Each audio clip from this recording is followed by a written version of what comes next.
everybody, today we're making cheesy broccoli soup.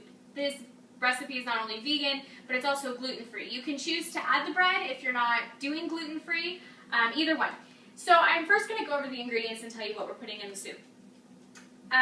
We're going to need 3/4 cup of nutritional yeast flake. This particular brand is non-GMO and gluten-free. I really like it. It comes from Whole Foods. You can also buy it at Whole Foods in the bulk section, as well as various other health food stores.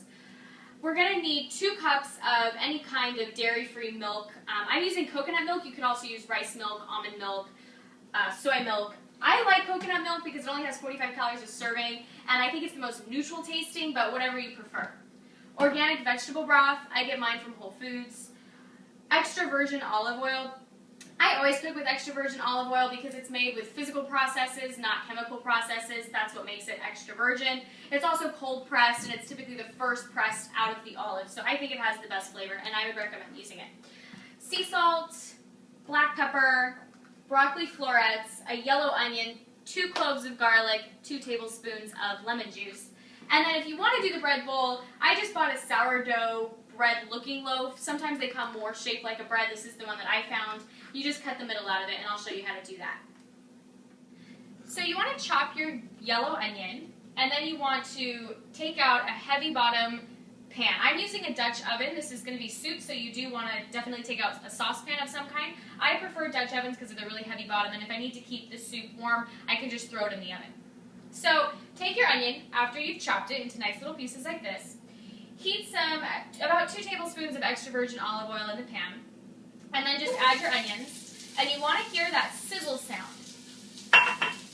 That means your pan was hot enough. It also means that it's going to help your onions to caramelize a little bit more on the bottom.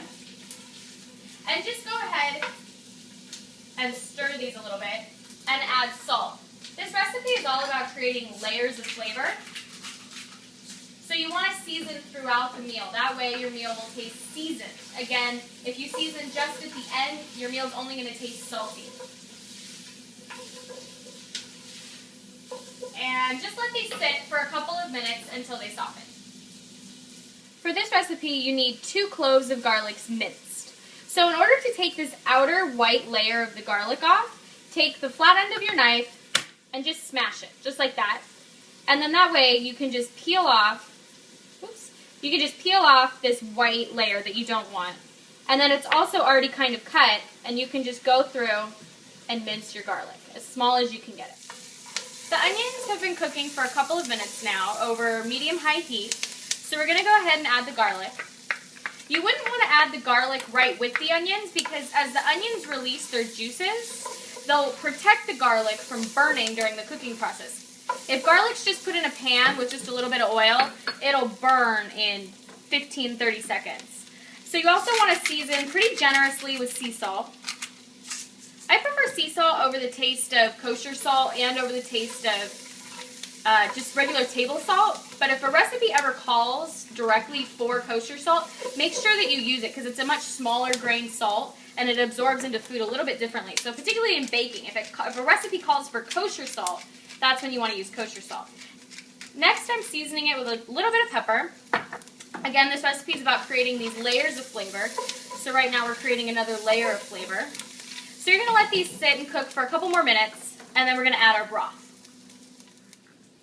So you need the florets of 1 bunch of broccoli. So broccoli florets are these little things that make up the top part of the broccoli tree, we'll call it. So the way that you get the florets off is take your knife and find where most of them are separating from the larger stalk and just cut right down there. And that'll separate a lot of them. And then the ones that don't separate, you can just peel off just like this. And you can even cut it a little bit further down. And so that all you're left with are these little florets. And that's what we want in our soup. We don't want the broccoli to be too big. Broccoli stalks are extremely tough and they're hard to cook. So we don't want too much of the big stalk in there. But definitely these broccoli florets. So you need 1 bunch of broccoli florets. So our onions and our garlic have been cooking together for a couple of minutes, maybe 4 or 5. So they're nice and soft now, and the flavors have melded together pretty well. So the next thing we're going to do is add 2 cups of our non-dairy milk and 2 cups of our vegetable broth. And when you add liquid to a recipe is so important because you deglaze the pan, which is going to create yet another layer of flavor. So you want to Just drop that in there and you can hear it sort of sizzle. And this is another really great reason for why I hate nonstick pans, because all of that brown yummy goodness that's sticking to the bottom of the pan wouldn't be there if I was using a non-stick pan. So after we dump in our 4 cups of broth, we want to dump in our broccoli florets and just give those a quick stir. Perfect. And then turn your heat down to medium-low. Cover. And just let this hang out. Don't lift the lid. Let this hang out for about 20 minutes until the broccoli's nice and tender. So it's been 20 minutes, so we can go ahead and lift our lid. And you can see the broccoli's nice and tender and the soup's come together. So we just want to reserve a little bit of the broccoli. This is so that when you serve your soup, it has some nice broccoli texture to it because we're going to put it in the blender. So just reserve probably like a cup of the broccoli in a bowl. And now we're going to transfer it into the blender. Next, you want to take your blender. I'm using the Ninja blender, but you can use whatever kind of blender you want. And you want to transfer your soup just a little bit at a time into the blender. And you can blend it. It's really important that I stress that you only want to do a little bit at a time, because if you don't, it's going to expand in the blender and your lid will pop off and you're going to burn yourself and completely redecorate your kitchen. So you don't want to do that. So you just want to do just a little bit at a time. And just do it just a few times. So you want to add your pureed soup back into the pan over low heat, as well as your reserved broccoli florets. And it's okay if a little bit of the onion got in there with the broccoli. You just want to create some chunks in your soup. Next, we want to stir in very slowly our nutritional yeast flake, 3/4 of a cup. Just stir that in. I know it seems like a lot, but it really helps to cream up the soup and create not only the cheesy texture, but a cheesy color. And finally, 2 tablespoons of fresh squeezed lemon juice. Make sure you squeeze it fresh. Don't use that disgusting stuff you get in the store, pre-squeezed. It's not fresh. And it really, really affects the flavor. So once we've done that, again, season with some salt. And you can just do that to taste. So go ahead and taste your soup and figure out if you need more salt or not.